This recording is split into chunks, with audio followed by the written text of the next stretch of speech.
The doom-mongers say that the days of enjoying wonderful fast cars on wonderful open roads are nearly over.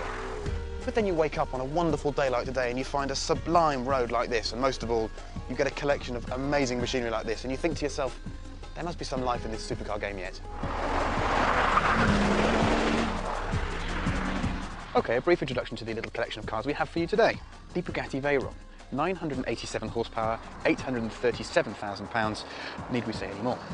The Audi R8, engine by RS4, body by someone a bit handy with modelling clay, pretty isn't it?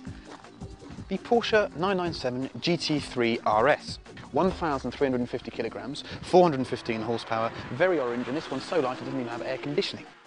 The Lamborghini Gallardo Superleggera, an orgy of carbon fibre bits. Look at that wing mirror. But someone seems to have taken the baffles out of the exhaust because you can hear it about 400 miles away. And the Aston Martin DB9 Sport Pack. British, V12, very pretty.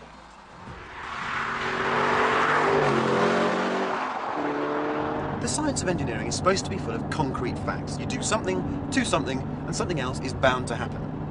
So why is it when you take a 415 horsepower Audi RS4 engine, you bolt it into a lighter, smaller coupe body like the R8, it doesn't feel any quicker? I suppose it's because mid-engine cars just do that. They're so competent that you don't feel the extra performance.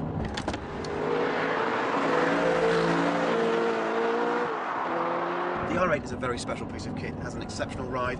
The engine feels just as special here. It revs like a complete nutcase, but it has great mechanical refinement and it sounds fantastic. One word of warning for all current 997 owners as well. Don't come looking at the interior of this car because you will die of jealousy.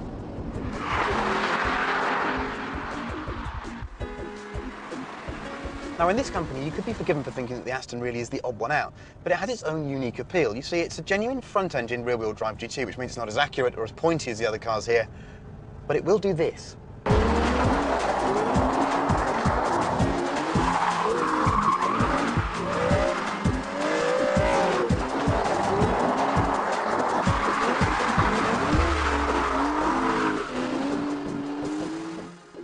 It's an incredibly controllable car, you see. You can drive it on the throttle. In the wet, it's an absolute hoot. It's very refined, it's very civilised, it's very beautiful. It could be one of the best cars Aston makes. It's mostly forgotten, and we really, really like it.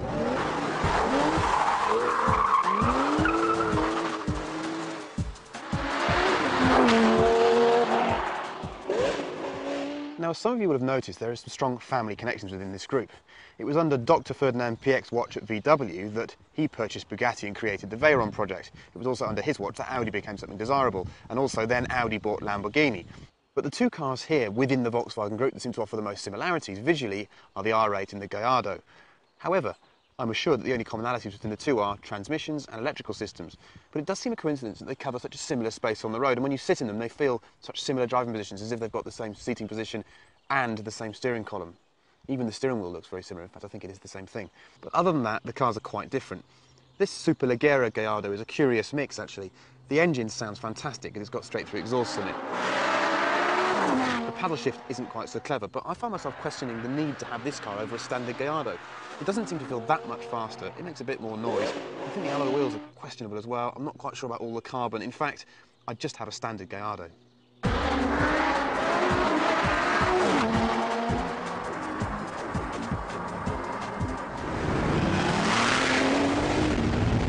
A small amount of science now, just to show you how much faster a Veyron is than a normal car. I'm in an Audi R8, a conventionally fast car, 415 horsepower, 1,500 kilograms or so, and we're about to show you how much quicker a Veyron is. Here we go. To my left there is a Veyron. With Steve Sutcliffe and Jamie Costeley. Here we go.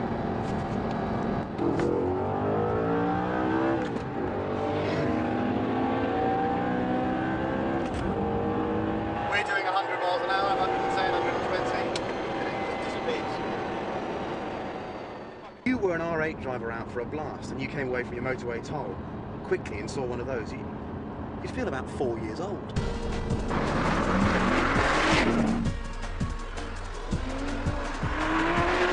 Relative to every other RS model Porsche's ever made, the new GT3 RS 997 is an incredibly refined car. The ride comfort's exceptional. It's almost as good as a regular Carrera, but it's still, as you can hear, quite a noisy old girl. And besides, you shouldn't waste your time talking when you could be enjoying driving one of these things.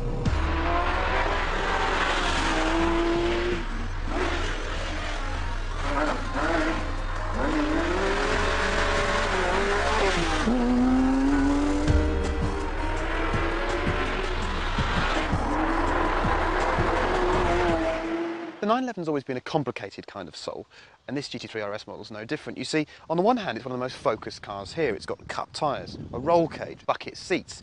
However, it's also one of the most usable because it feels so comfortable on the road. It feels like it never stopped working for you. It feels like it would work every single day of the year.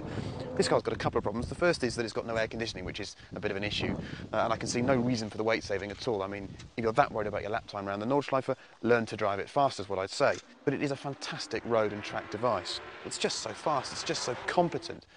The ceramic brakes are a real bonus as well. You can feel the extra ride quality because of the unsprung mass.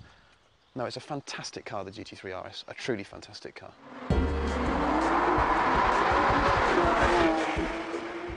There are no winners and losers in this test. They're an exceptional bunch of cars that do exceptional things. But the Veyron stands above them all because whereas they all have their small victories in small departments, the Veyron renders all of those slightly irrelevant because it does everything better than every other car. It's faster, it stops better, it goes round corners better.